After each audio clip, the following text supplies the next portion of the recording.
ndampeyo kuchibuyunji anda. Anda butobo. Ulimpeyo nkadi ndambirwa buyo sunu ndambirwa buyo. Kuti ulimpeyo. You sent me a location last week to Mugushibuyunji. Agadi masimpari. Oh no more, you're back in England. I'm back in England. I came in yesterday.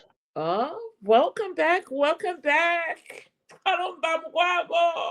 Najogera kwa mazuva mashonto woni kuliko kuno. But yeah.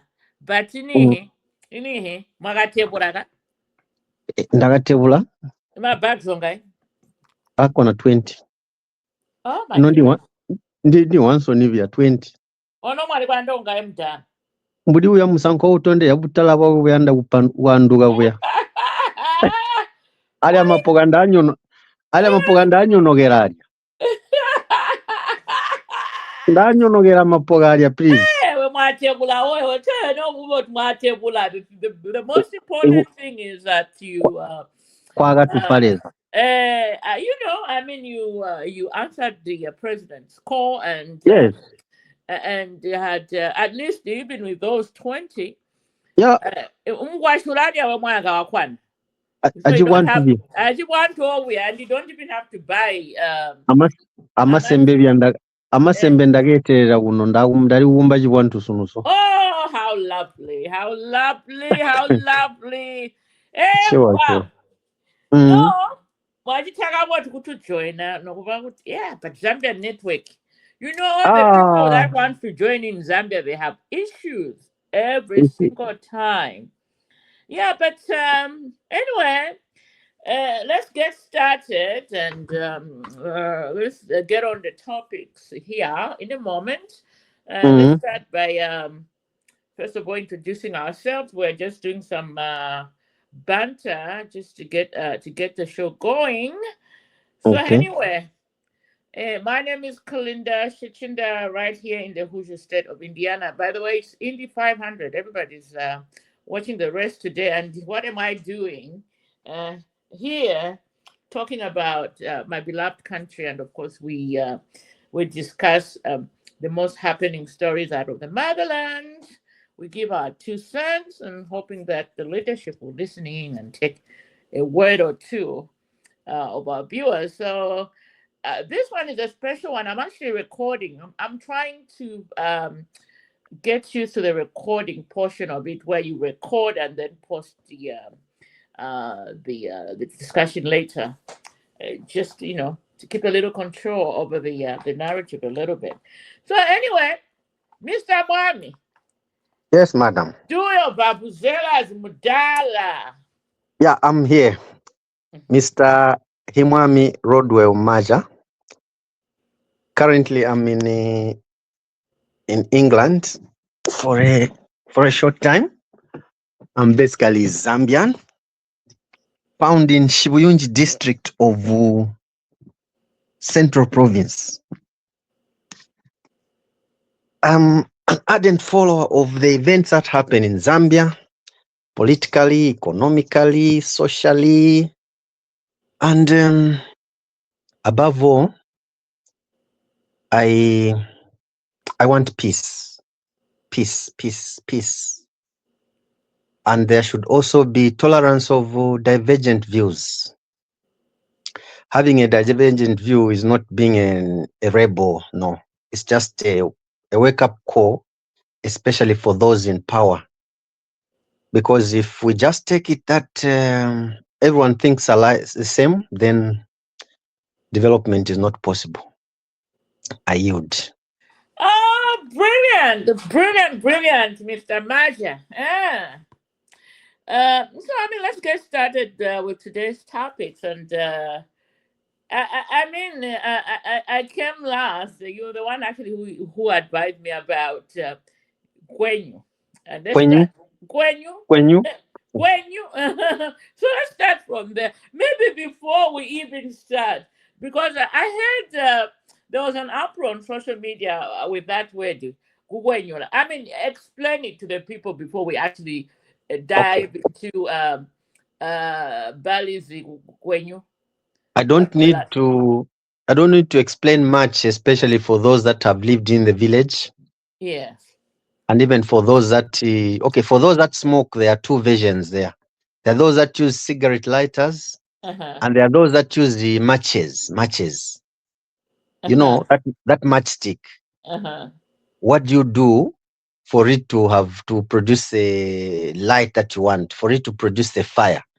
You rub it against something, and then you just stick when you, and then there's a fire. That's what we need, because the matchstick as it is, and where you rub it, the two cannot produce anything. You have to cause some friction so that there's some fire coming out. And when that fire comes out, that's what we want. It's the one that will cause burning.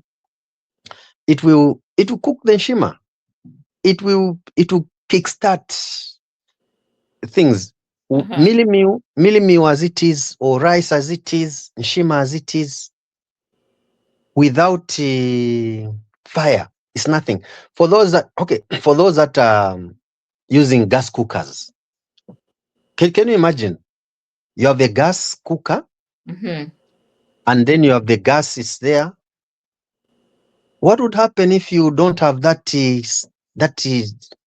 Some use the actual gas lighter, but others you just switch on, and then there's a sound that goes like ka te te te te, and that's the one which powers your gas.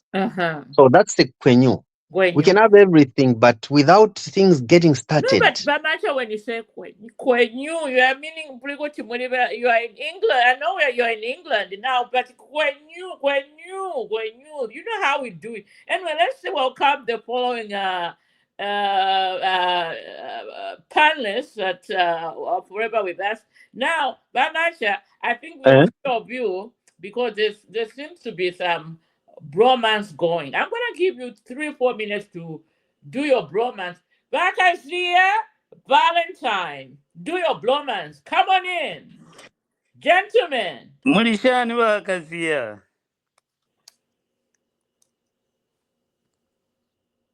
Munyamaga wila ngoyo omwayaga wila ngoyo we.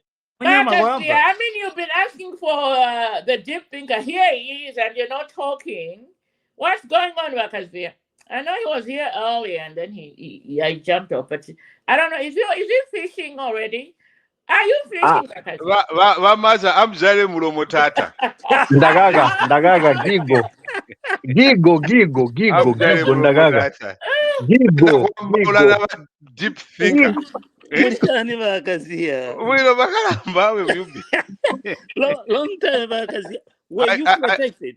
I miss you, Bakalamba. You know, with Macha in the house, yeah, he's been very. What was that? He's been using no. He's been using a lot of profanity. No, to just make you thinky. A lot of profanity, but deep thinker. It's worrying. Now they not to protect you. Now because you're around my deep thinker, I'm so happy that no evil will come now. We want evil so that we can get to the truth. No.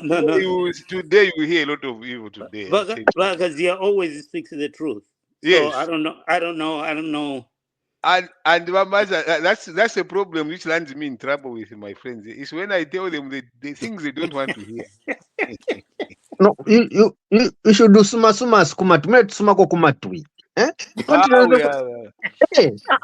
Now, president. You have taken our president. You have destroyed the president to the level that I've never seen. How do you destroy the man like that? It's good. No, good. Guys, you see, you don't pamper the president to the level that he thinks that there's nothing wrong with doing. When you That's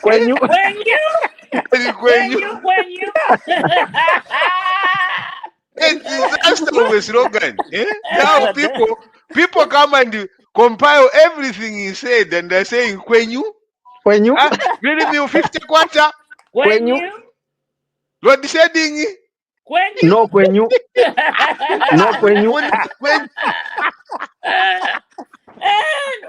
fertilizer 250 kwacha. No, when you. When you. Pamela. When you. When you.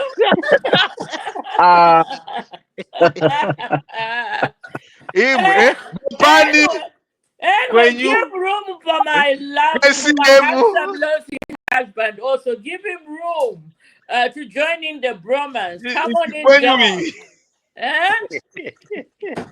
dog. Dog. Yeah. Well done, Mushan. Good. How are you? I'm all right. Muchwani, Puerto Rico. We're good. We're traveling to Canada soon, maybe. He has the navel for Rose has been cut. Oh my goodness. Kuditwanivo dani. Mulikatile. Bye, get to the shot. Let him answer. What It's done? my husband. I'm Is he answering. fishing? But then are you fishing? Chandagazia, this is Sunday. You know, you have to be in a holy state. What done? What done in Watakumilumelisa Masilozi? Mutusise hande? Nisha. Muzuize uchwani? Unava. Muzuize uchwani? What? He has answered you. What did you want to put? No. Now you've started abusing Wadani. I will jump in to protect. There's no Muzuize uchwani? That's not... they don't say which one. See, everyone was supporting you, saying I'm greeting you, when in the actual fact I wasn't. We are saying he's answered you. So stop pushing him. Muzuize uchwani wondate?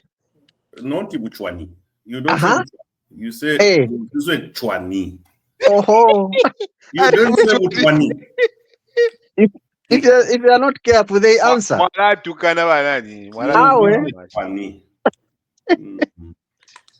okay. I'm happy to hear from you, Bakalamba. I'm very excited. I'm back, I'm back. I hope the chair protected you while I was gone. I was abused. Well protected. You are well protected. Danny was the most abusive by Nani. Oh my goodness. No. I didn't think I'm reporting him right now. So no, he was just speaking his mind. He has his own mind, so that's his space. He operates in his own space, so we give him space to think. His brains are for thinking. All right. Yeah. All right, gentlemen. This is BantuTV Podcast every Sunday, and let's get back to the topic at hand. And of course, we are reviewing. Let's start by reviewing UPND and Hakainde Hichilema's the president's promises and those achieved in the last 4 years. I know the president wants to say 3.5, but we're saying 4 years, because if you go past the 5 months mark, I think it's already 4 years, isn't it? I mean, that's what I was taught in my mathematics class with my I can't remember who was my mathematics teacher in grade 10, Mrs. Moran. She was an Irish teacher, but she taught me probability, and then we got a Ghanaian teacher when she left at Canisius Girls, and my math went down under the hill because I just couldn't understand what he was saying. But in grade 10, I was number 1 in my math class. I should put it that way. But probability taught me that, and we have a math teacher here in the Deep Thinker. When you hit the 5 mark threshold, Deep Thinker, you are past the 0.4 threshold, right? So you can count in probability as 1, right? Am I right or wrong? Oh, I'm showing my my rustiness in the number of gains. It's not probability. What is it? It's rounding up. Yes, I'm rounding up. Correct. But doesn't that come under probability and something else? No, It's no. arithmetic.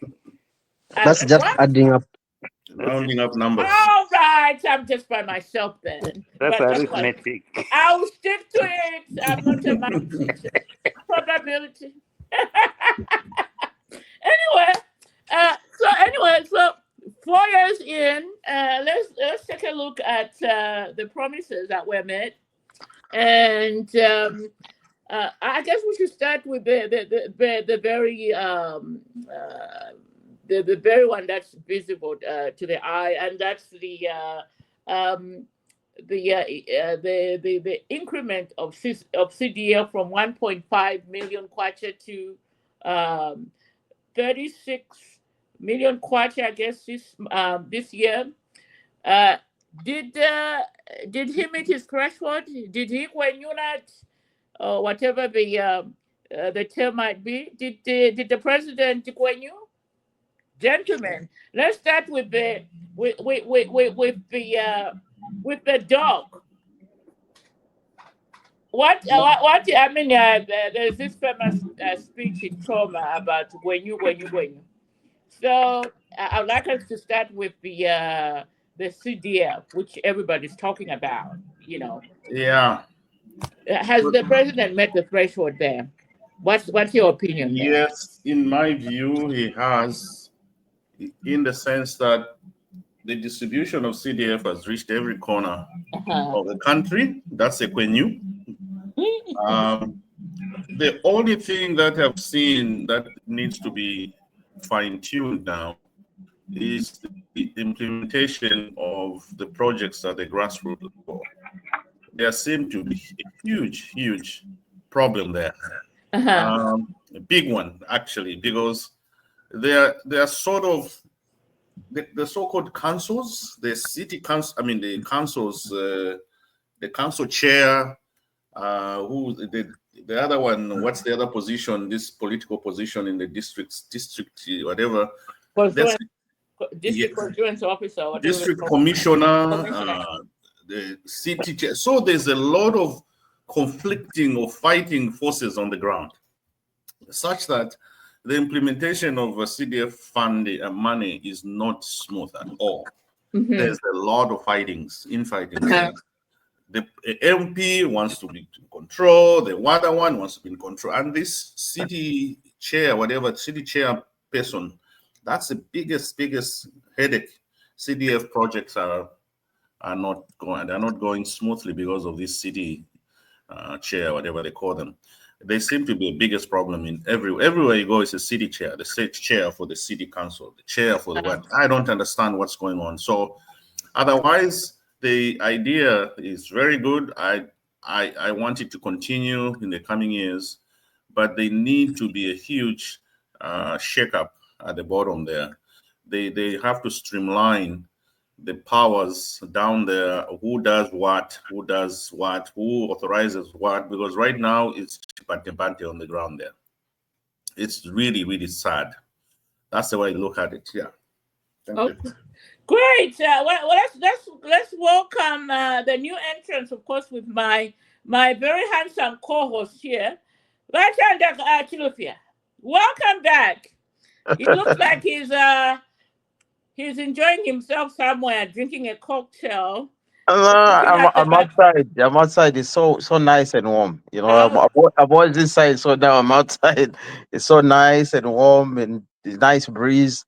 Just try to enjoy the weather. Oh, the man is feeling himself. That's great. Mr. Patrick Milaso, comrade, welcome back to the podcast. And we're out here, Kwenyu, what's the word again, Mr. Kwenyu. We are Kwenyuing the president's promises in the last 4 years. Welcome back, my brother. Bye, Milaso. He'll probably join us in. How about we go to the man who makes me sane every week when he's on here, the deep thinker. Are you doing Kwenyu on CDL? I am, you know, I think Kazia will be happy to hear this. Uh-huh. Normally, when you give a mathematics problem or physics or whatever you do, you have a rubric, right? Yes. So, on that rubric, from the teacher's standpoint, is kwenyu, kwenyu, kwenyu. But that rubric is tested when you give the students.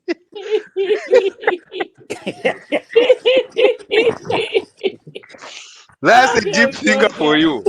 Oh my so, goodness. Not so, basic thinking, no. That's deep thinking. so the president is going around doing everything, bringing everything, he's working. But when it gets down to the students who are the people that are implementing those things, Mm-hmm. that's where now the Quenu is, is not a full Quenu.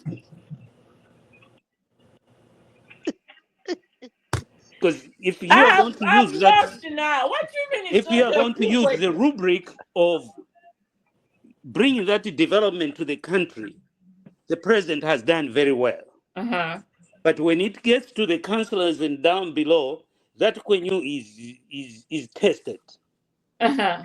The implementation part of it and because if the implementation is questionable, then the Quenu becomes questionable as well. Ah. Okay. And in the in Vakazia's thinking, I know he's thinking to say, well, that Quenu should be compared to the campaigns. What did you say in the campaigns? Now let's look at the Quenu based on the campaigns. I think Vakazia is thinking that. Yeah, you are absolutely very right, deep thinker. Anyway, Okay. uh, I don't know what you guys are thinking, but when it comes to Quenu, since you guys are teachers, Bakazia, you're a teacher, and of course, our big man is a teacher as well. But when you're given an average, okay, for a class, okay, you gotta say this class, the average was this percentage. Okay? 78%, 80%. There's always an average percentage that you give for an actual class. So now, being a president or being a leader, you're not mulling on an individual person or project. But what we're saying is like from the beginning, from 3 years, 3 years only, give or take 3 years, 6 months. Okay, whatever 4 months. We're saying, what's the average Quenu? Okay, what's the average Quenu? Is it at 78%? Is it at 50%? Is it at 90%? Is it at 100%? Okay, because we know, like, there will be, like we have seen, if you listen to all these, parliamentary reports on just simple thing like CDF, how it's been abused and misused. You can tell that some people are fighting the government. They don't want to implement it just for the sake of doing. They just don't want to do it. Okay, so is that the Quenu is one Quenu. The big Quenu is this: the president himself has given CDF to everybody. That's Mm-hmm. how are you going to implement it? That's a different Quenu. Overall, if you take everybody and compound the information, what's the average Quenu? You teachers, can you please tell us As a, May Uh, may I take that one, if Madam Chair, if it's okay?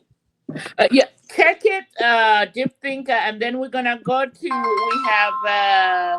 we have the Godfather of the show joining us here. We'll go to him, and Godfather, we are talking about the CDF, whether the president has has done a quenu over there. So go ahead, Deep Thinker, and then Mr. Maja Kazia in that order. Okay, I'm going to try to answer the question the best I can. Uh-huh. When it comes to the lives of people, average is not good enough. These are lives. This is not a math problem where I can do a correction. These are lives of people. So what we need to find out is those areas where CDF is not being used. We need to inform the nation as to why the people are not using the CDF. Is it sabotage? Is it lack of knowledge or information? Why are they not implementing or using the CDF? If it's sabotage, then what's our strategy? What are we going to do? Because when the president won, he said he was going to be the president for all Zambians. So if there's a Zambian somewhere who is not benefiting from his hard work, the president is hard work, then that's problematic. So average is not good enough to me. Now the president himself on his agenda is all news, but implementation part of it, if it's not reaching the common Zambian, then there's a problem. I yield. Right. Dr. Elliot Musanje, welcome back. Our godfather. You've been missing, but we're happy to have you here. And we're discussing the presidency when you're in CDF, whether he got that one. Your comment on that. Yes, I completely agree with the previous speaker. I didn't see who was speaking, but he nailed it head on because it looks like the president has given direction on how the CDS should be used to help the all Zambians, regardless of where the party they support or anything. But implementation, I think, has been a problem. Money that has been given to constituencies, it is not being received by the people who are supposed to benefit from it. There's been a gap which I think should have been addressed, and I hope that it is going to be addressed because the CDF, maybe some of you don't know, it is controlled by the council, like the CDF is controlled by the councils. So the politicians, they may talk as much as they want their programs to be implemented, but they actually don't touch the money. They appeal that this project must be done. Like we have a situation where we have a very important road from Namara Road to Macha Hospital. That road is used by so many people. And there's a bridge there that really needs attention. Lucky enough, Vakalinda knows that the area I'm talking about. Yes, You I know, do. I've been Uh, on my MP's back ever since yes, yes, that and bridge went down. we all have been on trying to get that to be done, but we don't know what the hiccup is. So the president has a clear message, and he was in Choma on Friday, and he gave, and I agree for him. I will still go back to commend the person who spoke before me. That the president has done Kwenyu, that we have done Kwenyu, but the implementation of that Kwenyu is incomplete. So let us try to make sure that this is addressed, so that the people of Zambia can continue to benefit. But overall, and I'm using the overall with an emphasis, he has done much better than the previous government. Thank you. Wonderful. You see, that's why we love the Godfather. For me, I love the Godfather's submission every time he comes on there. He makes things a little easier for everybody. Mr. Masha, as somebody who just came in from my father's backyard garden in Shigatende, your comment on this, Gwenyu, and as somebody who's really been on the ground, what did you see, or what was your observation with this CDF, and of course, marrying it with the president's speech of having Gwenyu, Kwenyu. CDF? Yes, I agree with the previous speaker, MP. Mm-hmm. There is a tug of war at councils. That's the MP's order, brother. Yes, Oh, absolutely. okay. Thank you for the correction. Yes. There's a tug of war between the ceremonial council chairperson and the civil servant council secretaries and his team. You see, the council secretary has got a work plan Mm-hmm. where some things that he's supposed to achieve are in his yearly plan, and development is one of them. So when it comes to the source of funding, it is CDF, basically speaking, where Mm-hmm. most of the things will be done. Mm-hmm. But when this tug of war comes, the council secretary seems to be alone, and the council chairperson on his own. So this tug of war is something that must be seriously looked into. All the gray areas that surround the extent to which the council chairperson and the extent to which the council secretary can do their work in as far as CDF projects are concerned. This one should be ironed out. That's point number one. Mm-hmm. Number two, CDF is like a project that's been 11 out of 10. It has done more than more than there's been. Like, we cannot compare CDF, the way CDF has worked in rural areas, to the way CDF has worked in urban areas. Rural areas have had a lot of infrastructure pumped in. Us who've lived there have seen it at work. In my home area, where I live in Shuyunji, there are about seven or so clinics and health posts that have been built.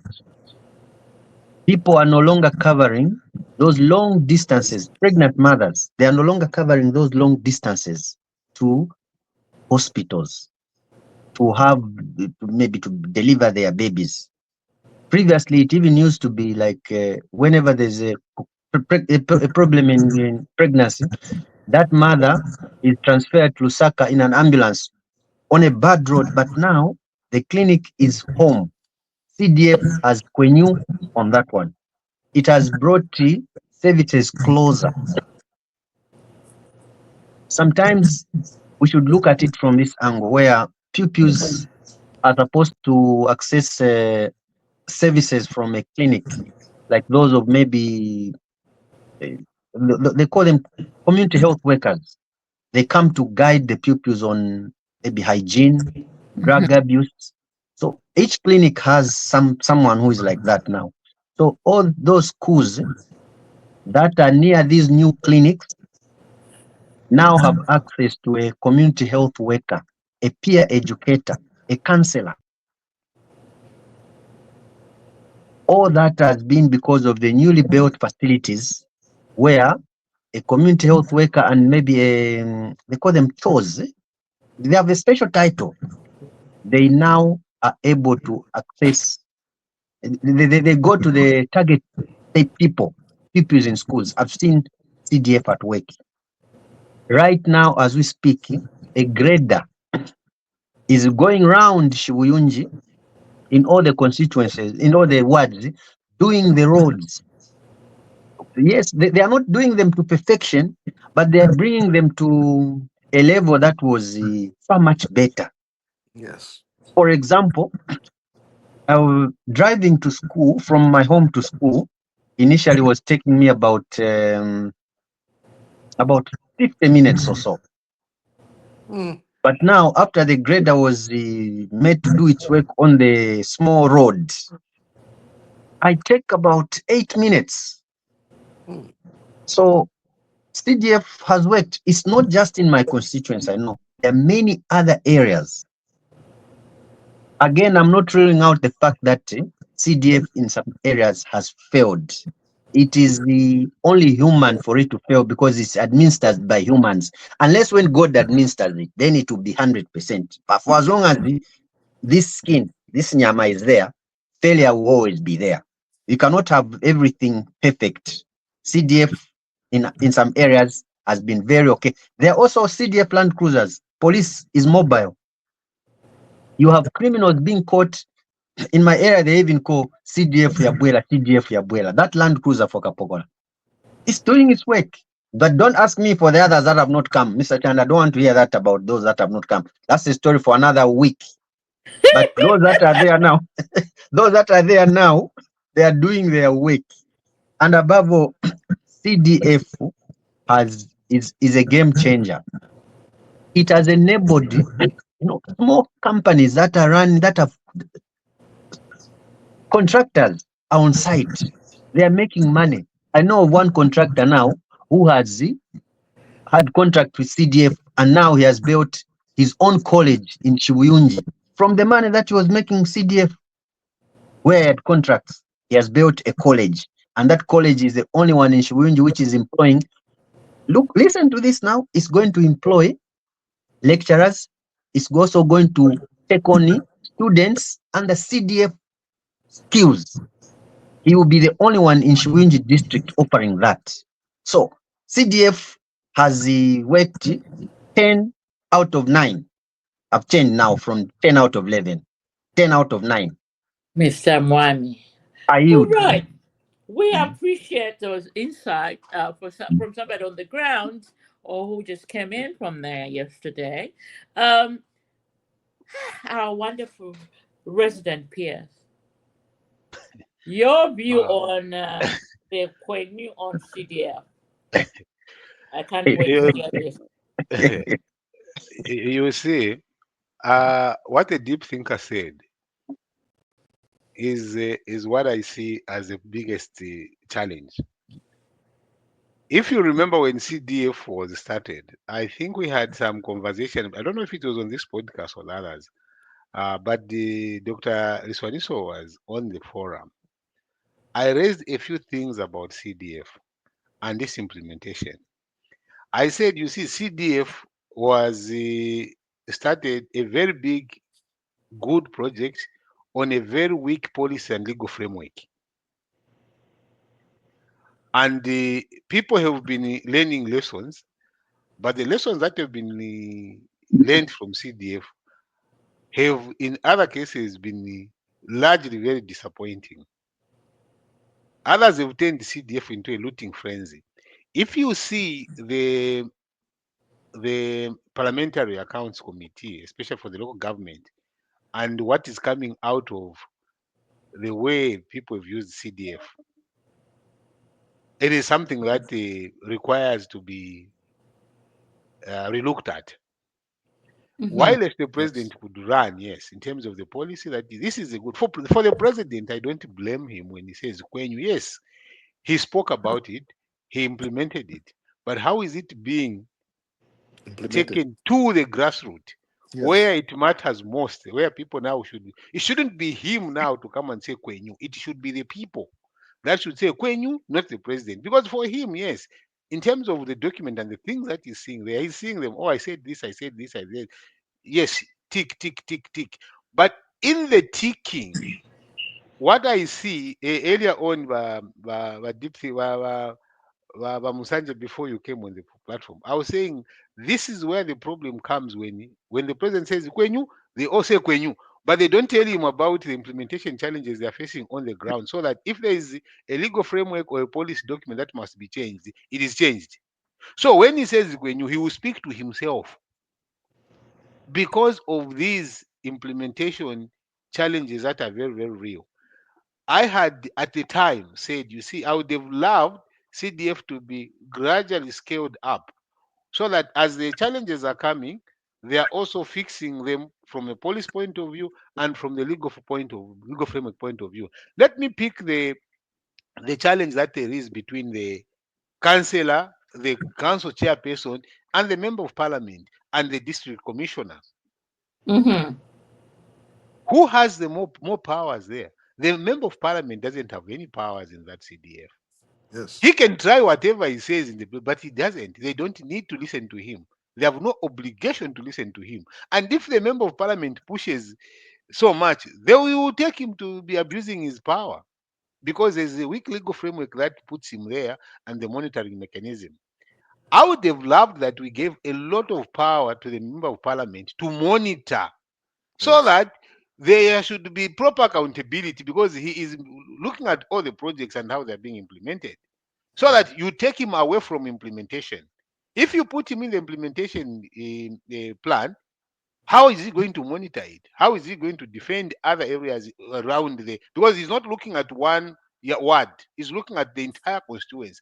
And this is separate. For instance, if you're looking at the districts, like some constituencies that have more than one district, Mm-hmm. you see? So this member of parliament is going to be found in both councils. Now, if one council probably where is more inclined does better or things get well, the other one will even accuse him about his interference in that. So we need to put the member of parliament in a neutral position so that he can monitor this. So the Kwenyu is there for the president, but the Kwenyu is not there for the implementation because the implementation is not being done properly. Yes, we could have isolated cases and you know, for instance, that there are people that have been to school and the members of parliament that know development agenda, how you can frame development. And I always love to bring, not that because you are here, Bamusanji, I love to hear what because I speak to Dan also on this, that Oh, if you look okay. at Mbabala, they have a committee because the member of parliament is very educated in terms of he has run NGOs, has been part of this, so he understands this process. But when you take the same and they throw it into Shangombo or Kalabo or whatever, it's not happening. So in my view, I think it's important that they kind of have a look around it before they throw in more money in that. The money may not have the intended target and the intended consequences. So I submit for that. Thank you, Bakazia. So just a correction. The godfather here, the dog, is the older brother to our I member. know. I'm saying not that But is. yeah, I was talking about I am Wamusanje, yes, who is but in Mbabara. I know him. He's yes, not a member of parliament. I know. yes, and I just wanted also to make it Yeah. clear. No, I'm sure about that. I am going to bring my because I'm the only person on this podcast. I mean, I should boast who have a direct line to my member of parliament. So I'll bring the dog. I also have Kulibonesha. stop. Stop. I Kulibonesha. also have the No, I'm not just saying Wakalinda. I do also have a direct line for my member of yeah, parliament. So but you have I'm to the know only one. one who has been able to bring time and time again my member of parliament. Takuli kulibonesha ta. I was Kulibonesha talking ma. to him this morning myself. Eh? I Who? was talking to him a few minutes ago. Who? Do they do? Joseph. Yes. Yes. I'm the only one who brought him on this podcast. So Okay, Yeah. let's continue. Give us powers to bring him. Also yes. bring him. Yes. Congratulations. Yes, I brought him honor every now and then. Even now, I can call him and said, Are you available? If he's got a minute, he will show up. So I'm just saying. As for my other member of parliament in Chalala, that's a story for another day. And the one in Shikatende, Shibuyunji, Katulya he shows up where, and then he says he has signal issues every time. I mean, we have experienced this. So, Those are excuses, Bakalinda. How can you say that? yeah, I mean, you have seen him. It's been on here. No, I mean the one who says he has a bad network. It's the one from Shibuyunji. Yeah, I Who mean, is he's that? been on here. Can we? What is the name? Let me say, let me tell him. Majila Jamba. Yeah, Mr. Jamba. Honorable Jamba, not Mr. Honorable Jamba, please. Honorable Jamba is the one with excuses. Yes, we've tried him several times. I think we need to remove him and put a total member of parliament. Says, I'm having network. He's been here. So I'm challenging you, because you are bringing a member of parliament so we can talk to him about CDF. Okay. The deep thinker, bring a member of parliament, Jihunya, who is also my member of parliament, because I have some stuff over there. So I claim him also. Anyway, let's bring in Vamila. So I know you just got home from Michigan. You told me so. Are you ready now to comment on the president is going new on CDF? Your comment on that, sir, before we move on to the next going new, which is on agriculture. No, I think I can pass on that. Oh, okay. Yeah. Great. Now, shall we go ahead and then discuss the president is going new on agriculture, whether he's made the mark there or not? And I think that comes on the backdrop of the announcement by the acting lands minister, agriculture minister, sorry, Miss Suba Masebo, who just announced that this year's bumper harvest is estimated at least at about 3.6 million tons for the maize grain. And we're hearing that the prices of milling is going down there. So, gentlemen, has the president done his going new there in agriculture? Can I start? Yes, go ahead, Mr. Mami, since you just harvested 20 bags. In Tonga we say Gulima Julu. In Tonga, Gulima Julu. It's not you and the inputs and your tractor that is going to do the agriculture, but the rains. So as we comment on this, let's be cognizant of the fact that HH cannot manufacture rains. First of all, let's all thank God for the good rains that we had. Vamata. Gulima Julu. Gulima Julu. Bamusanje amutupandulide nizanga mwamba Gulima Julu jambanzi. They are heavens. It means the rain is the key to agricultural production. So without the rain, even the president cannot do anything. Amen. I start and end there.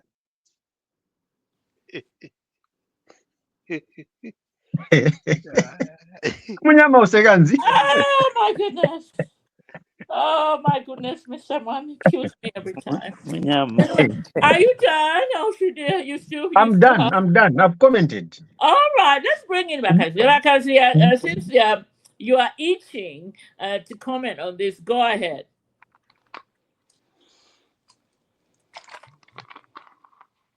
Bakazi. The Kwenyu in agriculture has been a very difficult one to go with by. You see, if I were to hold you accountable, and I'm holding government serious accountabilities here, is that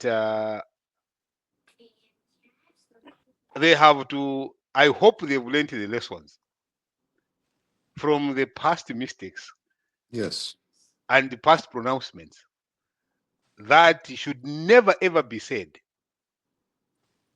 There should never be a time that the president should ever come and tell us about the pricing of a bag of mealie meal. Going forward, he should never ever say, oh, the price of mealie meal will be 100 kwacha. He should never do that.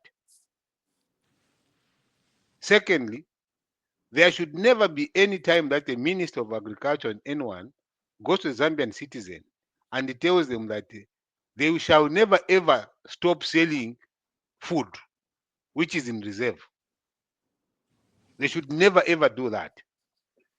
There should never be a time where we must be told about the real that or the cost of fertilizer is going to be this in putting a figure there. Because when economic fundamentals change, or when the weather pattern change, like you have just said, Bamaja and Bamusanje, you don't know. You can never be certain. So to create certainty and accuse anyone. Now, I don't want people that are in opposition or people that are in government to accuse whether PF or socialists or whatever about the issue to do with the agriculture and drought and things like that. When there was drought, the UPND government is on record of having accused bad leadership, not drought. So for me going forward, I do not want to hear that. What I want to hear are solutions that, okay, this is what we're going to do in terms of reaching out, creating more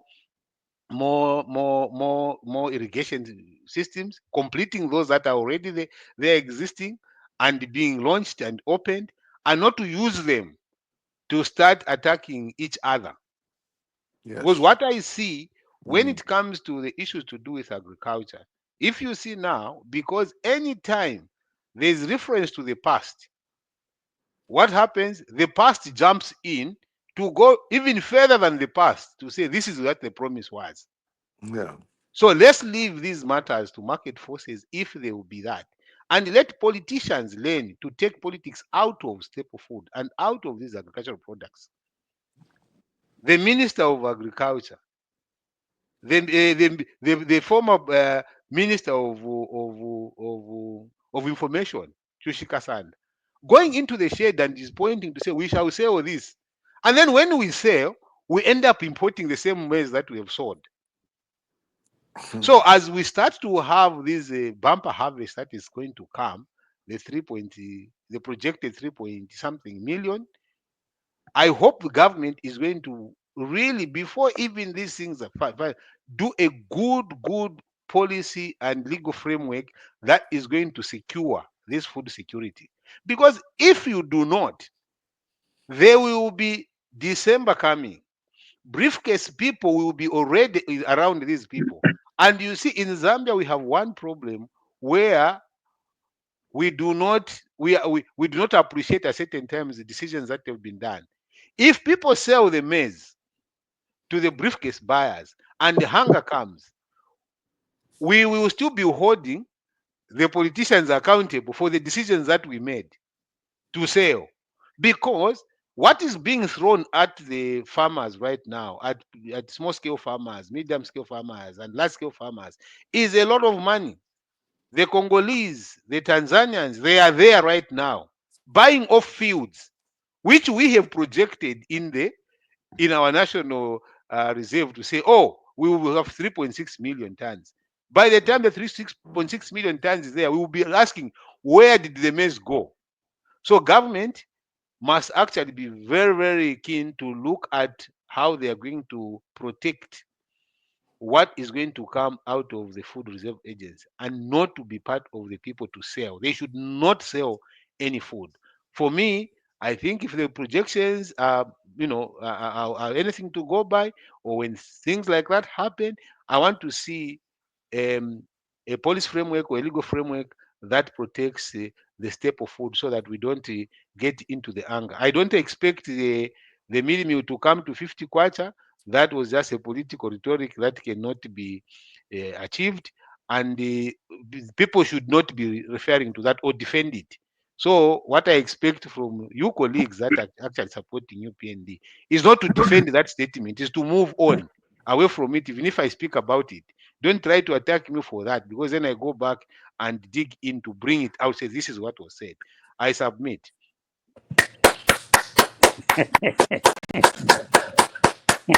Thank Oh you. my goodness! Was that Makazia? Oh, lovely, lovely. I love that.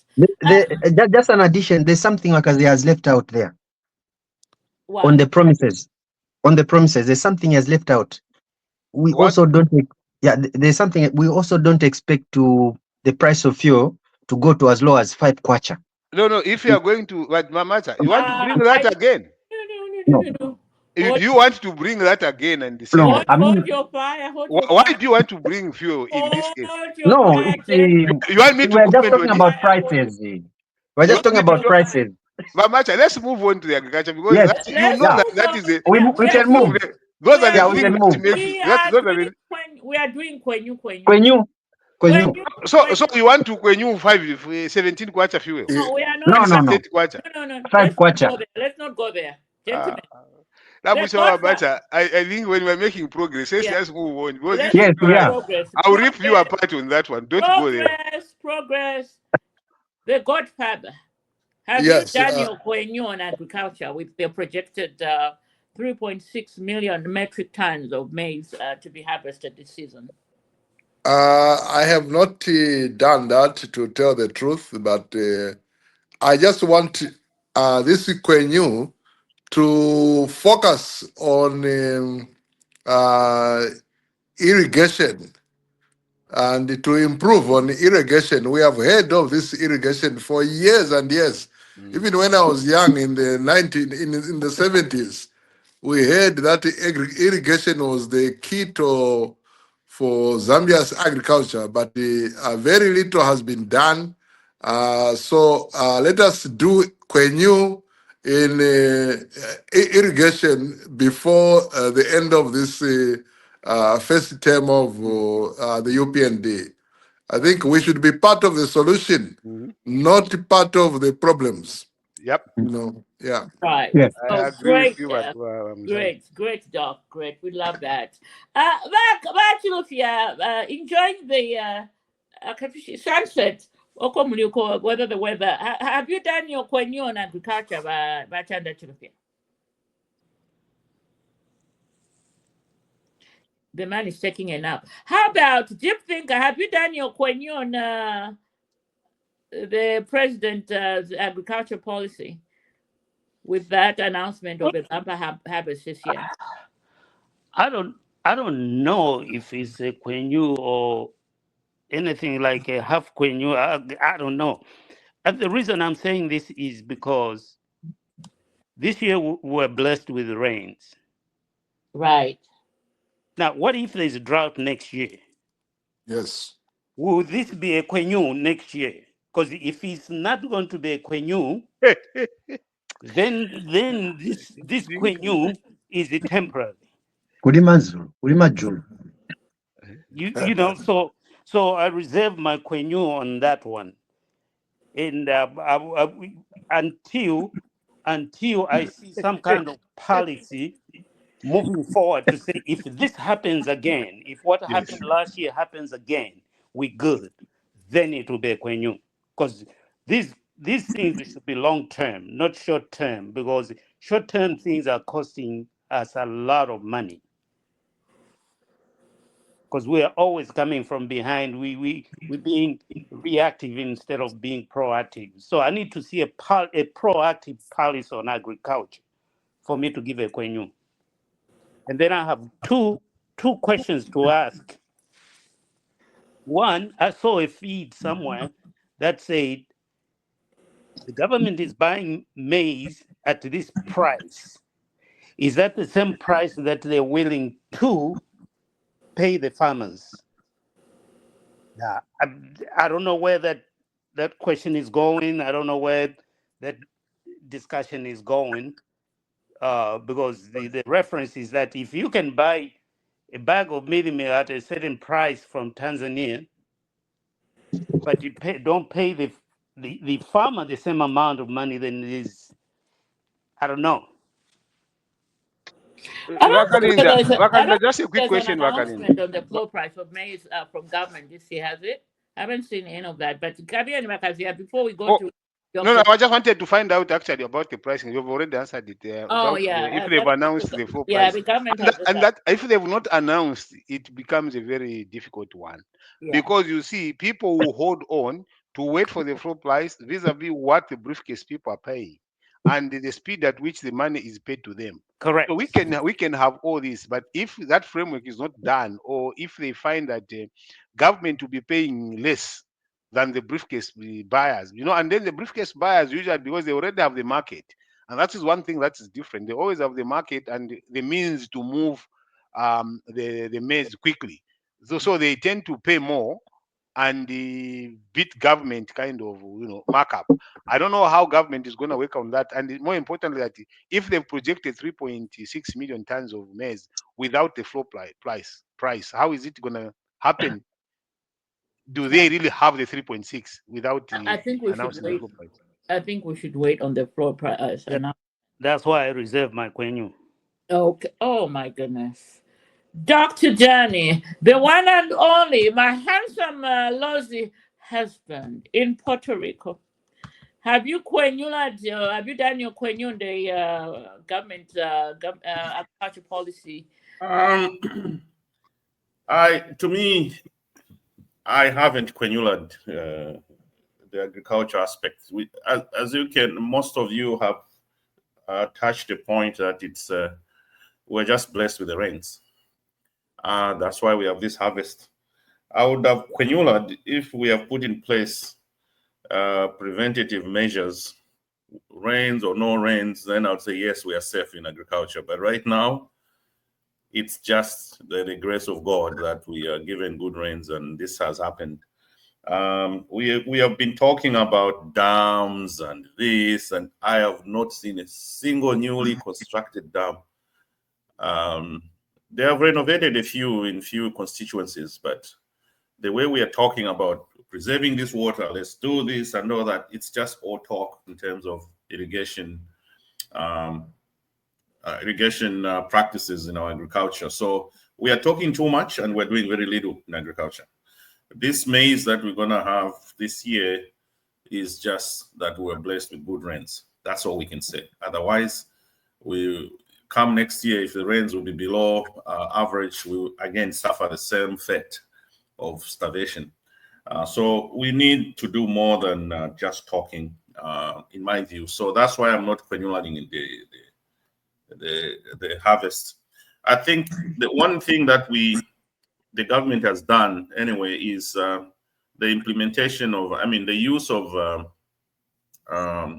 seeds that are drought resistant. I think that aspect of it they have done very well, and we're doing it locally. I'm told is it Mount Makuru, where they're producing these seeds that are drought resistant, which is very good. I think we can do more. So other than having seeds only that are drought resistant, we should construct dams and stuff. Let's harness this water that is running off to the Indian Ocean and use it in terms of in our agriculture. So no, I haven't quenulated them. I haven't quenulated the policies of the government we've talked a lot, but I've done very little. So next year, let's keep our fingers crossed that we have good rains again. Otherwise, it will be the old story again of mini meal shortage and this type of thing. Now, they're talking about the bumper harvest. The other thing that I was talking to my friend who is back there in Zambia. He's been telling me there's conservation agriculture. There's something called conservation agriculture in Zambia now. I think we need to promote that a lot. I don't know how far it has reached in the villages, but my friend has used it this year, and he harvested about 3-point-something tons of maize per hectare, or is it per acre or something? He said he used to harvest less than a ton per acre, but now it went up by 3-point-something by use of conservation. I don't know how many of you have heard about it, but we should stop the way we've been farming or growing our maize. Our traditional way of growing maize is not very efficient. We need to change the patterns, the way we do grow our crops. And conservation farming of Zambia or something like that has really good results in terms of production efficiency per acre of land. If many people are taught that methodology, I think it will be a very good thing for our country. Yeah, so that's all I wanted to say. And then the bumper harvest, please, let's see all the loopholes of the Congolese, Malawans, and Tanzanians. They have heard about it, and they're already in our country right now. They are gonna get this maize if we are not very careful. So let's protect our product. Otherwise, we'll be left with nothing at the end of it. At the end of the day, I submit. Right. Well, I mean, I think you do bring out a very candid point. I think the government, yeah, have done, as far as irrigation and building and construction of dams. I can attest to the fact that there's a new dam that's been constructed in Shibuyunji. Mr. Himwami can correct me there. I saw the very news, very some Not yet completed. fanfare, what was it, Mr. Mani? It's not yet completed. Oh yeah, but it's in the process. In the process, yes. Okay, great. And I know that when I last spoke to my MP in Balala, the doc, he told me they were focusing first on rehabilitating some of the dams that were broken down before they actually go ahead and do new ones under the CDF. So there's some news there. And how about now we go, Mr. Milaso, do you have a word on the president is going new on agriculture? Yeah, okay. Let me just point out some few things my I colleagues think have already. you may have two browsers open or either two devices are open, so we're having a feedback. Okay, I guess we lost him. Vachilofia, are you able to do your new on agriculture? Maybe not. All right. Maybe before we move on, the doc just said he had to get off here because he's on grandpa duties, but he enjoyed the conversation so far. Hopefully, he'll be back. Can you hear me now? We can hear you. Yeah, go ahead. I can hear them. I don't know. Oh. Am I the only one hearing the feedback from Mr. Milas? Yeah, there is feedback. I think he has two browsers open. Maybe I should remove this one. Okay. Well, hopefully he'll be back. Shall we go to the next topic? And I got a question, Madam Chair. yes, yes, Deep Thinker, go ahead. But Dan talked about conservation agriculture. I wanted to find out a little bit, just briefly, a little bit more about that. How your friend is doing it, and how he's getting around that water harvesting, because that's one way of not disturbing the soil. I wanted to know, are they harvesting water in where he is? What he's doing is, traditionally in our School of Agriculture lessons, we learned those spacings of planting maize, 30 by what. He has reduced the spaces between the plants. First of all, they're more crowded. We traditionally in Zambia, the spaces between the rows of maize is too big, and there's a reason for that, because we need the vasune, to be able to pass in between the rows. Okay, so that's not efficient. That space is too big between the rows of maize. First of all, it needs to be smaller, and of course you can't make it smaller if you're going to use ingombe or whatever to weed your field. So that's why we make that space. That space is big. Actually, in that space between the rows of maize, now it's putting two more rows of maize in that space. Okay. So that's one part. The other part is that it doesn't tilt the land. You remember the way we till our land with our plows. We're basically getting good soil which is on top, and we're putting it. We're getting unfertile soil up, and the good soil goes deep. Okay, so we're basically not doing the crop justice.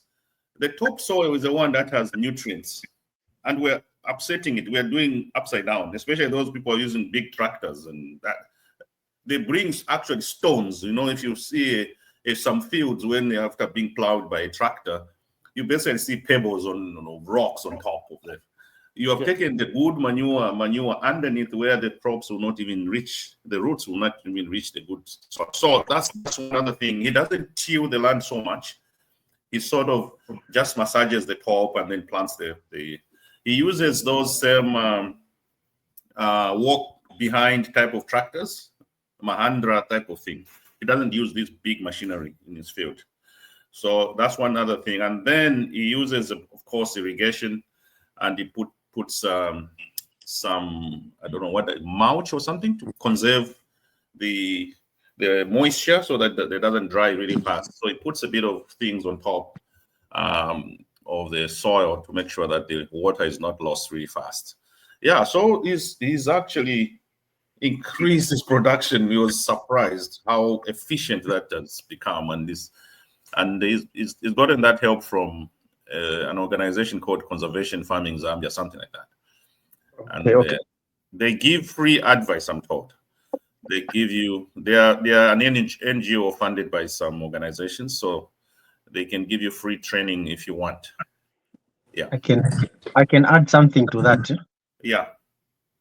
When you talk about conservation farming, and in your line of talking there, you mentioned something like water retention, and some kind of irrigation system. Yeah. Basically, when maize has got more water, enough water, the weight is more, it increases, it becomes heavy. The more water, the heavier the maize. So even when you talk about his increment in tons from 3 point whatever to 2 point whatever to 3 point something, that increment in tonnage, it's all about more water having gone to the maize. More water, more weight. Right. All right. And that's why I was asking about water harvesting, because I know the density of the grain depends on the how much water you get. Water harvesting. Oh, great. All right. Now, shall we go back to Mr. Milaso? Comrade Milaso, can you hear us now? Probably is having issues. I think he has two devices open or something, or maybe the browsers themselves. Yeah. Anyway, shall we move on to the next Quenu? And this is on the energy policy. I'll start with Mr. Himani, because just coming back from Zambia, he may have felt this, experienced this more than us who are already over here. Let's find out from him whether he still continues on the Quenu trajectory on the with energy in Zambia as we speak. Mr. Mwami.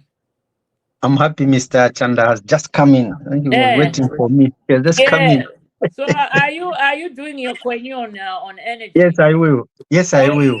Or explain why. Explain why.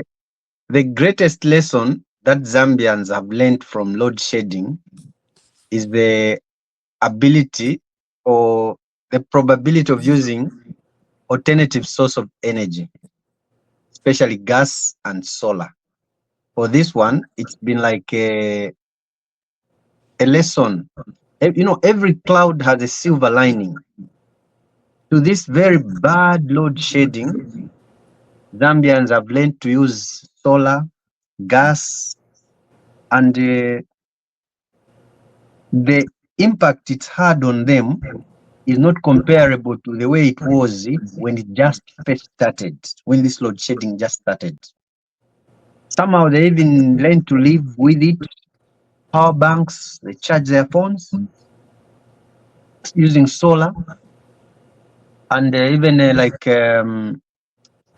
okay, the other thing has been maybe DSTV, those paid TVs. They've lost business because people have not been paying for those services because of not having power 24/7. But those that have managed again, they are but the alternative sources like some television channels that sell a TV pack with a solar panel and everything so that you're able to watch even when there's no power. Load shedding, yes, has been bad, but we've learned a lot. And now there is this aspect where people say it rained. So why is load shedding not able to take place? I'll speak as a geographer now. The rains that fall in the country, for them to reach the point of power production, like Kariba and Kapiwe, it's not very fast. Right now, in Western Province itself, that's when people are saying that the water levels in the Zambezi River are rising. So it's like, yeah, that's the time when the levels are rising now. There's so much water. So we need another 2 to 3 months for that water to reach Kariba. It's not spontaneous. It's not spontaneous that the water level of the Zambezi River will rise all of a sudden. Water that's for lack of a better word, water that is traveling. That is traveling from wherever along Zambezi River for it to reach Kariba and somewhere Kapiwe. It takes long. It won't be there and then. So this load shedding is still with us for some time. Yeah. Much as the management schedules have changed, the hours also have increased from 2 hours. Some places now have power for about 10 hours or so. There's a new schedule that has come out, and people are happy with it. I yield. All right. So you have done your Quenu there or not? Yes. I forgot something. Solar farms. They are now there. Things are happening. There's a project in Chisamba. I think in 2 weeks' time or 3 weeks' time, it will be launched and it will be adding about 17 whatever units of power to Zesco. So it's been a learning thing. We are learning and we keep perfecting this. One day we shall be above it, like the ego is above the Zambian problems. Dr. Danny, have you done your have you done your Quenu on the energy policy? Yes, I think as my brother here said, it has taught us to be innovative and to adapt. And we are adapting through complaining. We are complaining, but at the same time, we are learning at the same time. So yeah, most of my family members now in Zambia have solar panels on their roofs, and they're using gas stoves and stuff like that. So yeah, things have changed. I think for the better. But on the part of the government, I think it's also good that they have reduced the taxes on some of these energy-related imports. You can bring in solar panels at almost tax-free, something like that, which is very good. Yeah, I think, and then there's a Mamba colliery type of colliery project going on there. I saw they are doubling the capacity. They're adding another 300 something. So doubling the capacity of Mamba production of power, which is very good. So I think they've done well. The only thing about this power from our Kariba power station, whatever they call that one, I think people should be educated a little bit. I've seen so many efforts. I think there are so many people that have gone there to document that, look, I'm here now. Look, the water level is still low. I think they're using 50% of the turbines now. There are 6 of them. They're just using 3 right now. It's better because at one time they were only using 1. So right now they're using 3 out of the 6, which is good. But the water level, yes, it's coming up slowly. It's right now the water. The person that was doing a documentary the other time said the water is in Mongo right now. So it's coming our way. It's coming that way. Remember, the water is flowing. It doesn't flow really fast like the water we see when it rains. This is a huge water body that's moving slowly, okay, towards the Indian Ocean. So it's going to arrive, and I think let's give it a few more months, and I think the water levels they will use all the 6 turbines, they say, and at that time I think we'll be fine. Now, I know that the opposition, the Tonse people, are telling people that why you still have load shedding is that the government is still exporting power. That's their political song that they're singing all the time. No, don't worry. These people are exporting power. That's why you still have load shedding. No, that's not true. There's a little amount of power that they're exporting, of course, but that's it's a drop in the ocean compared to what the country consumes. So it will not affect the overall picture of power availability as such. So the most important thing is to have our station to full capacity generation status, and then also these solar farms should be encouraged. Remember, at one time when we were coming in power, we said every district will have its own solar farm. I don't know how far that project has gone, but that was a promise we gave the Zambians, that every district will have its own solar farm. But I think we somehow lagged behind on that promise. But otherwise, yes, the Zambians are putting more effort than the government itself, in my view. They have adapted and they're doing everything to survive. I yield. Great. Let me bring in a new entrant, Mr. Giant Munyone Gatoba. Welcome to the podcast, and just tell us where you're joining us from. And we're here discussing Bali's Kwenyu in the various sectors. So we've already discussed CDL, energy, and maybe you can give us your 1 or 2 cents whether you have done your Kwenyu there. Meaning, if you don't understand that word, it just means you put your check mark past a certain topic.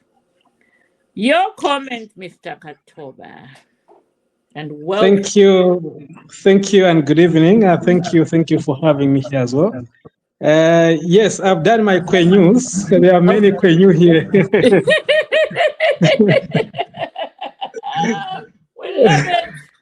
We love it. Go ahead. I'm from Shibuyunji. My people. Yes. So my people. Watambula munyamba. Tokutambula munyamba. Twalumba munene twalumba.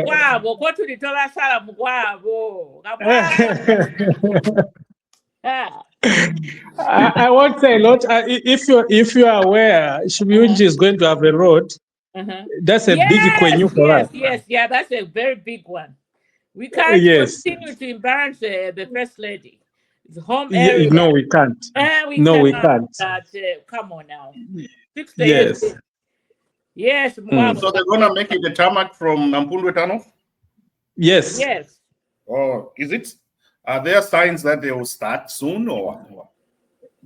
Actually, the contractor was on site this May. They're looking for where to put camp, and then time they'll be moving in. Wow, that's nice. That's a big Kwenyu. Big one. So less than an hour travel now to Lusaka from Shibuyunji. 30 minutes, 40 minutes. Absolutely. It took me almost 2 hours the last time I was there in April to get to my Yeah. aunt's village in Shiratende. I was like, my goodness. And when I saw those gullies, I was like, how do my people travel during the rain season? You know, just after the Mwembeshi Tunnel on Ampun. Oh, God. What about the bridge? Has it been fixed? That little bridge at the bridge in Shibuyunji. Well, It will be fixed, but it was temporarily. But I think after with the coming of the new road, I think it will be fixed properly. Yeah, it will be redesigned. Yes. okay, let the man do his quenu now. Go ahead, Mr. Gatova. Yeah. So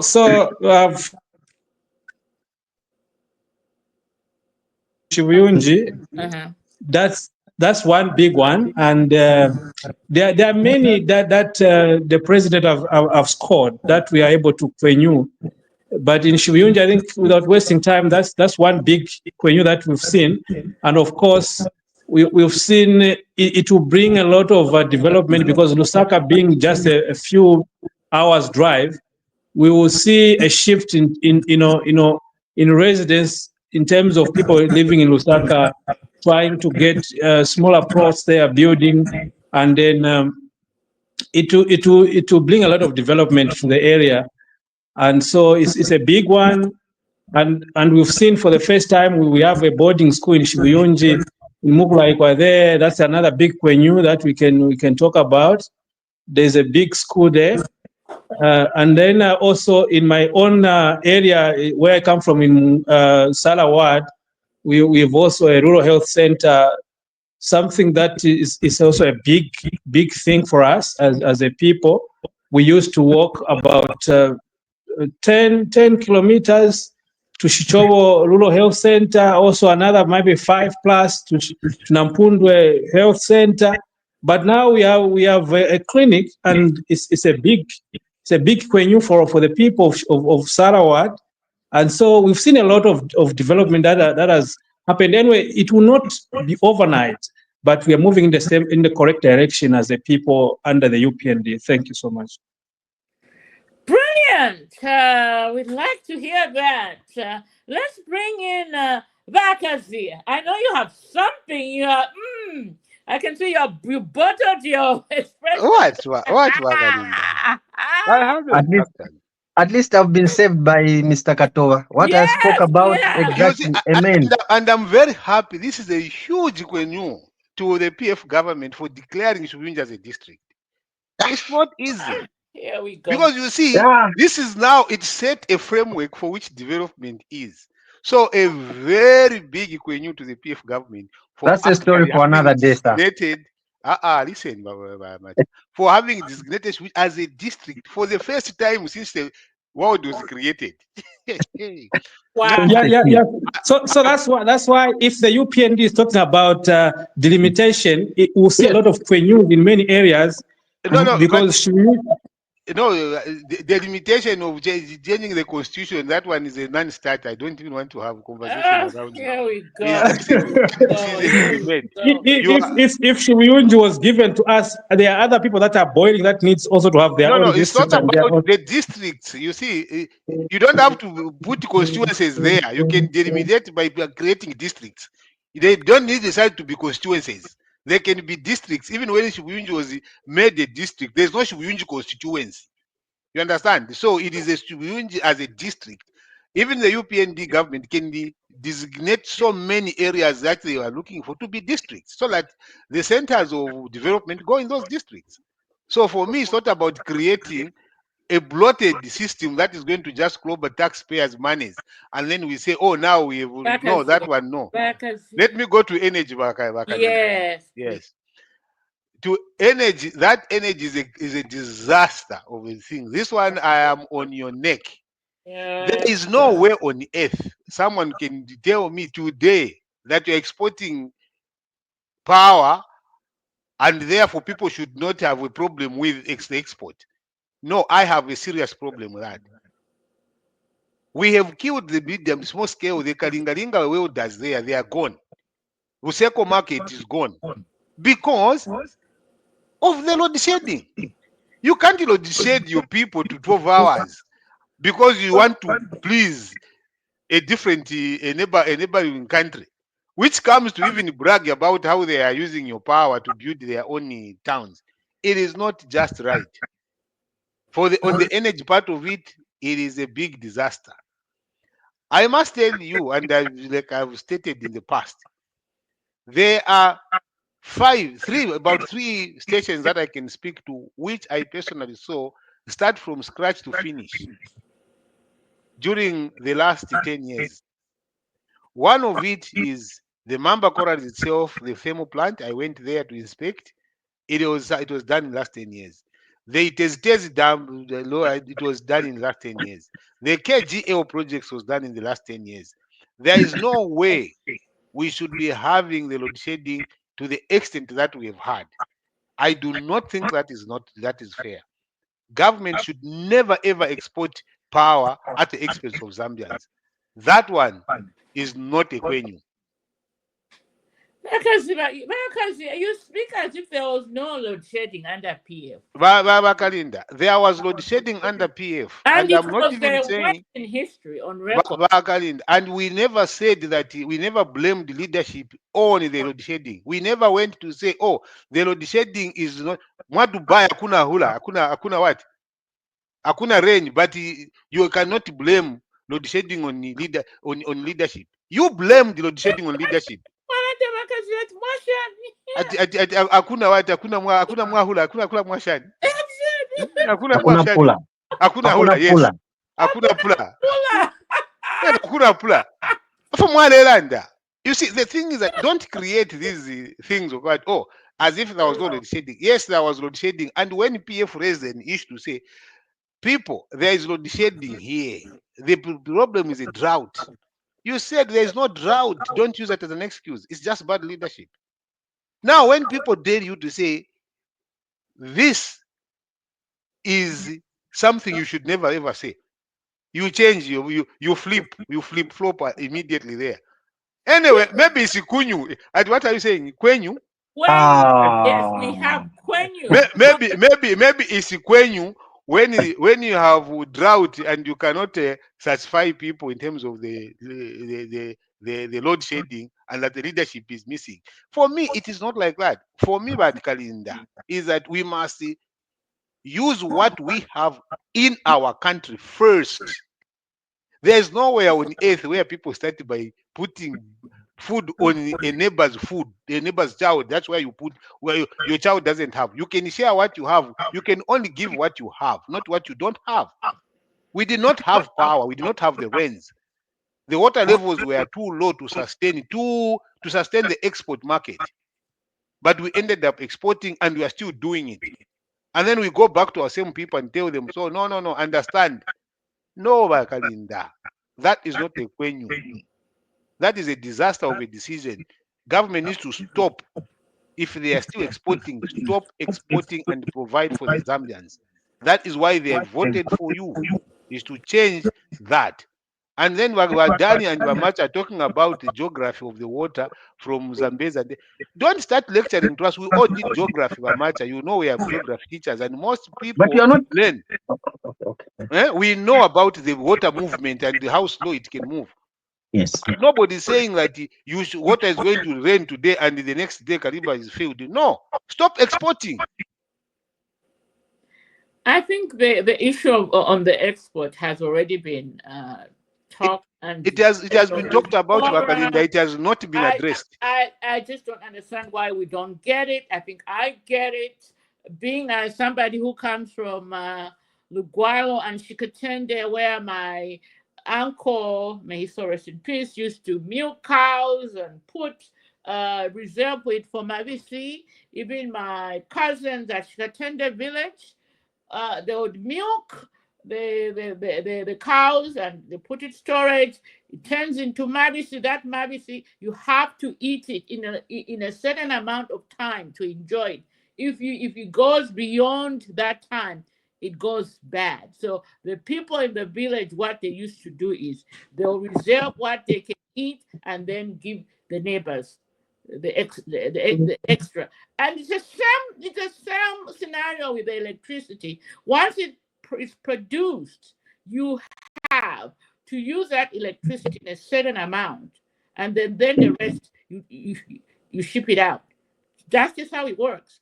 So I just don't understand the fixation behind they're exporting. I mean, if we look at the numbers at the height of our electricity production, how much did we used to export outside? It was way more than what they are doing. There was no load shedding, Wakalinda, at the time. Export when you don't have load shedding. Not when you are load shedding your people to death.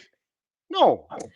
Anyway, I'm sure the people have understood that point. Shall we bring on the deep thinker who is on his way to Zambia soon?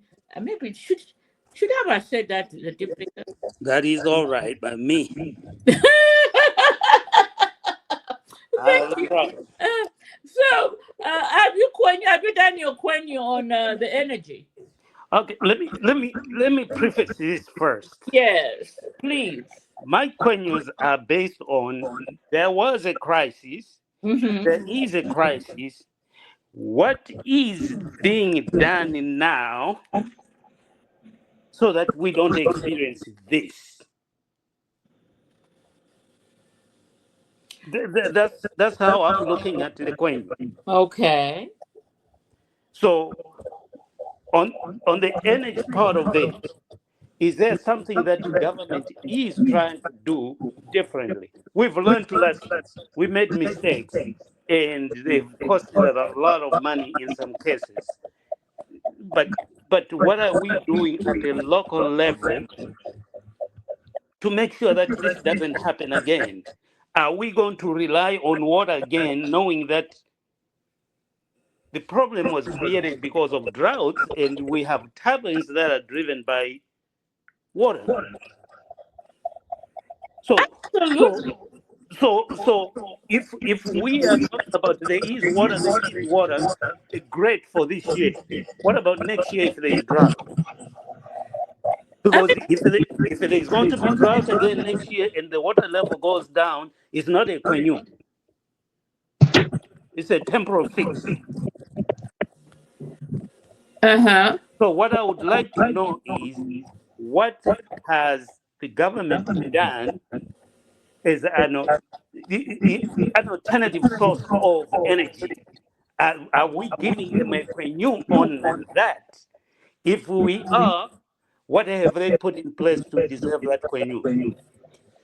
I think we should, because one, we are looking at the 100 megawatts of solar in Chisamba. We are looking at the commissioned. There's another solar, energy production coming out of all places, which Mamano. We are looking at those the $2 billion investment on solar being championed by the is that the Saudis? And then we are looking at Mamba Collieries, boosting up on the core. I mean, they are 600. I'm hearing there are plans to up that to almost 1,000. So that's a quenue there, and those other solar things in eastern, northern, northwestern, even our Lozi neighbors. Although Dr. Dan is not Lozi, he's from Shivuyundi, he's from Shikaten. We claim Dr. Danny. Even the Western, they are producing solar. So yes, I just wanted to make sure that we're looking at that quenue in that context. Yes. Because you can have 100% electricity in every home, even homes that didn't have, we have connected now. But next year again, the water level is down. Yeah, and just also let's bear in mind is that this electricity that we're talking about in terms of ZESCO only produces electricity for 44% of our people in urban areas. In cities like Lusaka, Ndola, Kitwe, Livingstone, those are the people that get that electricity. But if you go to my father's village at Shikatende, guess what? they are using solar over there. At least they have solar lighting. Even when I went to Gualo this past April, my uncle's house was being powered by solar. So the people in the villages, they don't even smell this electricity that we keep singing about every now and then. The So, electricity is being consumed by the people in urban areas who can afford it.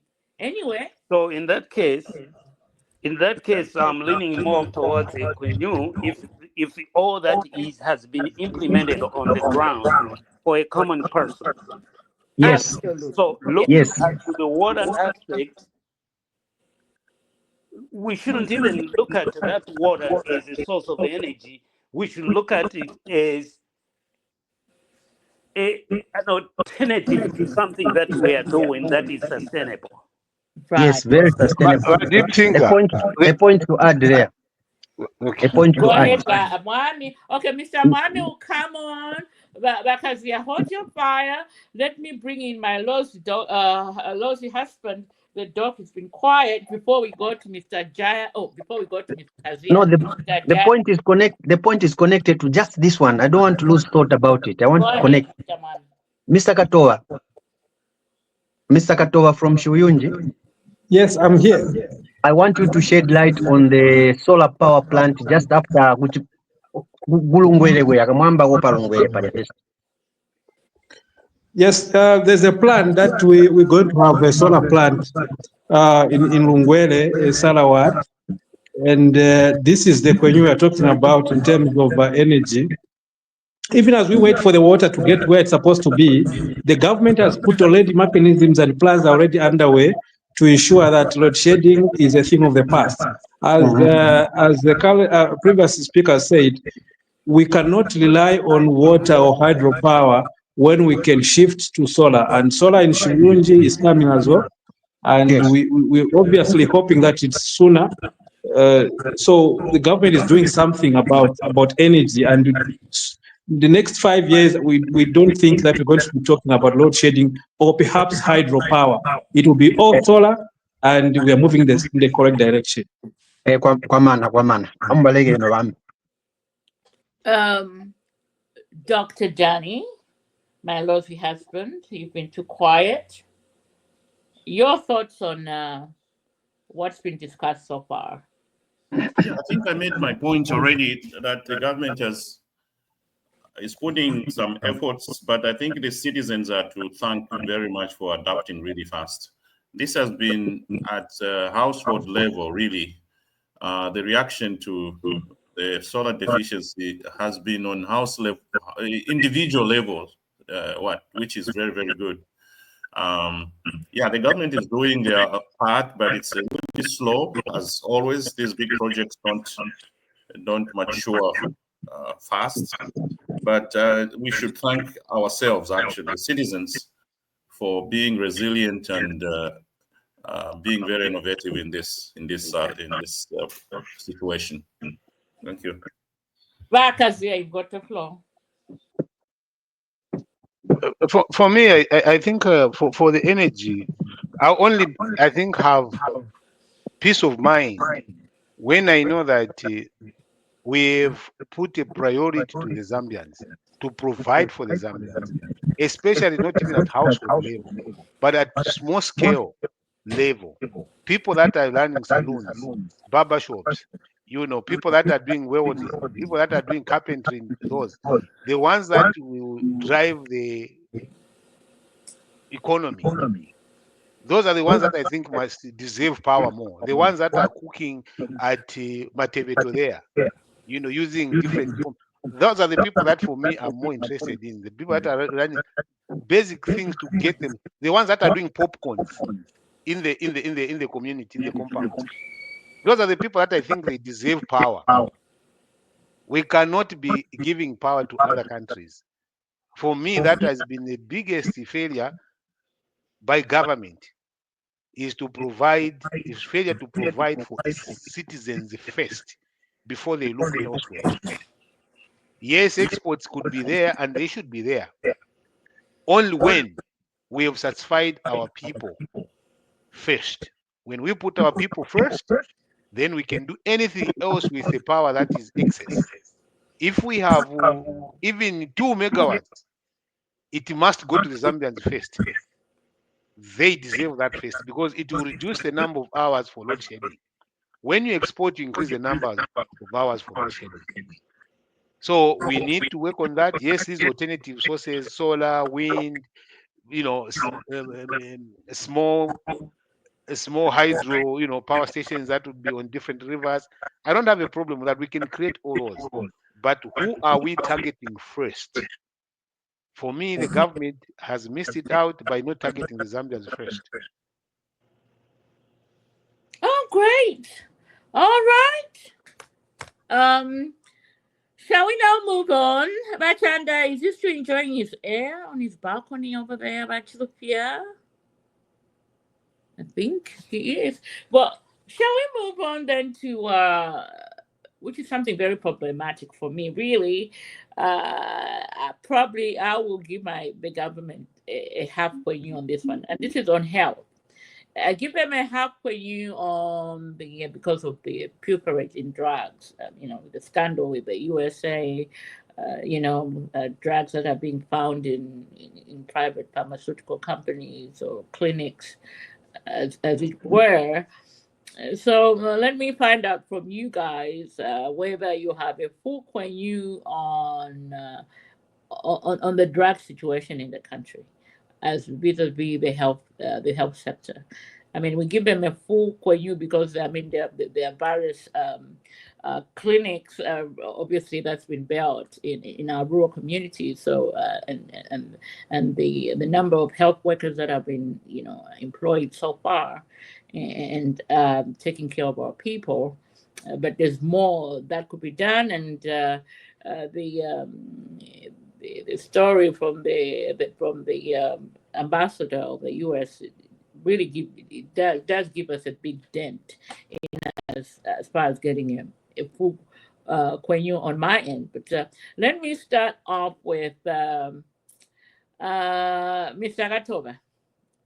As the man on the ground, as Zambians always want to say, what do you have to? What's your opinion on the health sector? Do you give this government a whole Quenyu, or you are, or your All right. Quenyu So somewhere else? on healthy, I'm not giving a full Quenyu. Mm-hmm. Yeah. My opinion is that there's still more that needs to be done in terms of discipline among our health workers, or Correct. to say civil servants and government workers, because you find that at the central storage of medicines, you have them, but then you get surprised that when you get to the hospital, you don't have them in the shelves. And so you wonder what is happening in between. And so there's lack of discipline among our people, that the government is doing a lot and they are funding quite a lot in terms of health uh, staffs, in terms of medicine, but then you are not getting it into the shelves. And so you see the discipline kind of not there in our people and health workers, the people that are doing the actual delivery of service. We still need to do a lot, and government can do a lot to provide good health to our people. Yes, you can have infrastructure, but if you don't have discipline for health workers in those infrastructure, the clinics, then you don't get it correct.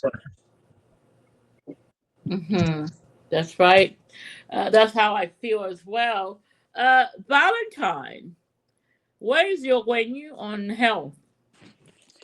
I'm waiting for an explanation from the government as to how that medication is found in the streets.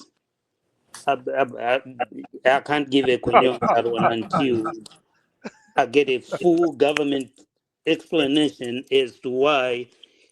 Because if this is true, it creates a lot of problems. Now we're gonna start having overdose in their communities and all that. I need some explanation on this one. They lose my opinion on that one.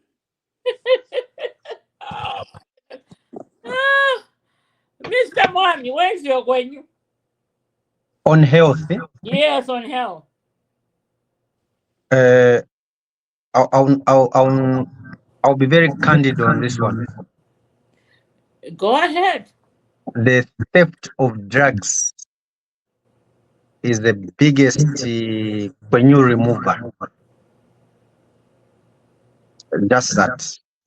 They've delivered on the infrastructure, the buildings, but when we go to the hospitals, clinics, we want drugs. We are even ready to be treated under the tree.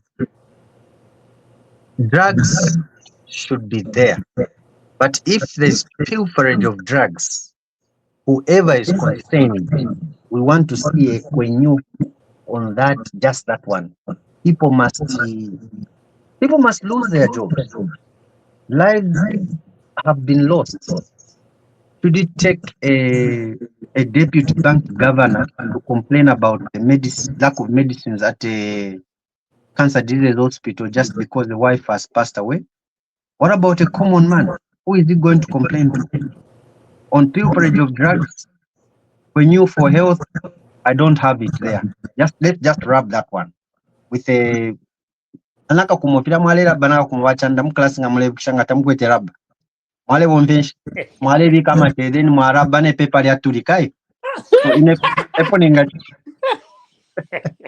chandakazi mwale labba no ineponinga chapali leo ngana rabba ne pepa lya tulika. I end there. Tulishe lepuleni pepa la ndishe Yala tulika kai tuleni fi tulera Yeah. Oh my God. yatulika yana tulika. Dr. Danny, where's your quenu on health? There's no quenu there. They have horribly failed in the health sector. For the first time, Danny is saying that. That's when I've heard him say that. What? Oh my God. The government has failed. And it's very, very saddening that we used to talk about this when we were in opposition. Now we're in government and things are still happening. The problem is evident. It's there. Everyone can see that there are no drugs in hospitals.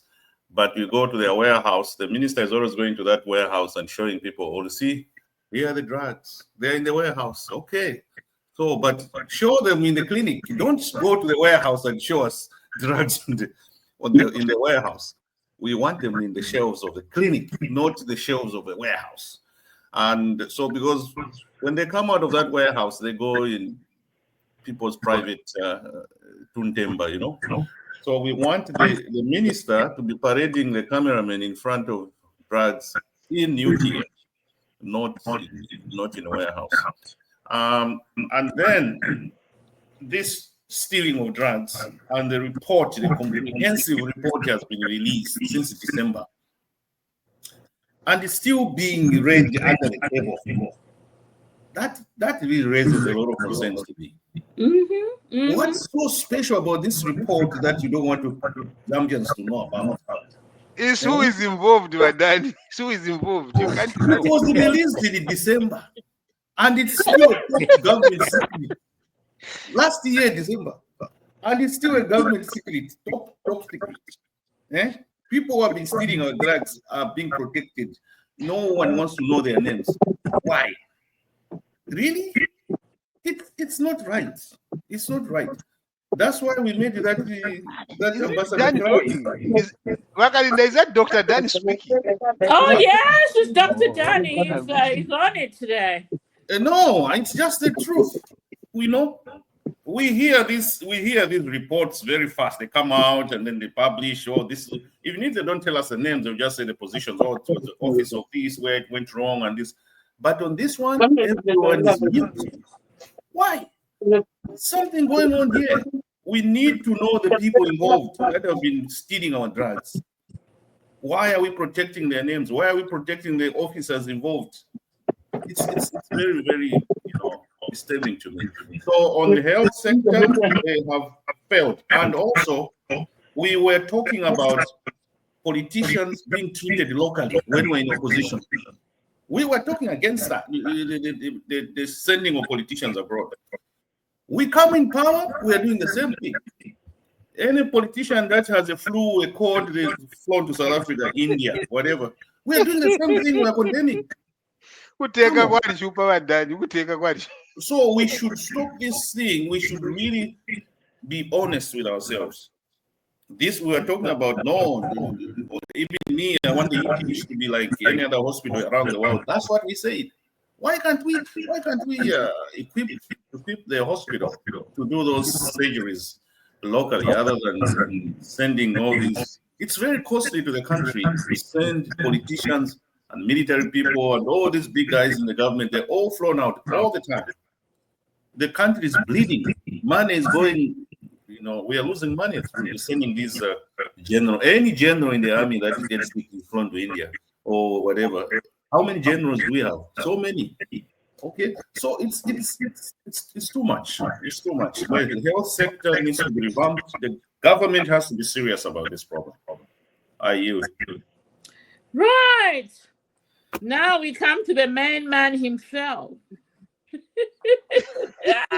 You even know what you expect, isn't it? Oh, I don't even want to hear what Makazia wants to say because Dr. Daniel said it all. But anyway, I rest the fear.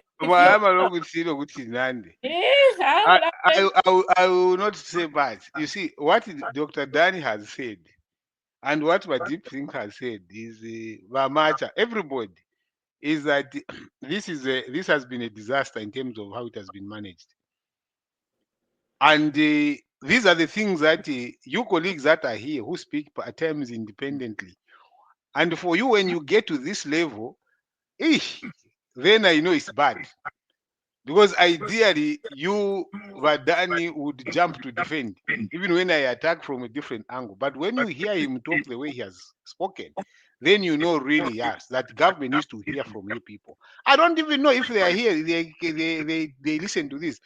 I don't know if Max Smue or Oliver Sharara or Batuke Imenda or Obvious Mwaliteta are listening to this. Because today you can raise all these things that are very cardinal and critical. Then you see tomorrow they say that, when you health sector. In the midst of people asking these critical questions, say, if you want to show that they're drugs, go to the hospital. Show the people, say these are the drugs. And then stop gagging those that say there is no medication. It's not just right. Fix the problem. Fix the problem. But we understand that at times it is easier said than done. When you are in opposition and you talk, at times people talk from the position of not knowing what actually goes on. When you get there, you find that it's a different ball game altogether. I am shocked. Remember what I said, Wakarinda, and you said, Wakazia, that is not correct. I said, if heads don't roll, if the heads don't roll from December, this is May, the president is involved. He must make sure that he takes action for us to believe that, yes, he is not involved and he will not tolerate this kind of lawlessness and this kind of action from his ministers and his permanent secretaries, directors, and other people. We can't see, people are always calling the Ministry of Health. You go and fire and arrest, who is this, the former Director General of ZAMSA. You implicate him in something he never even did.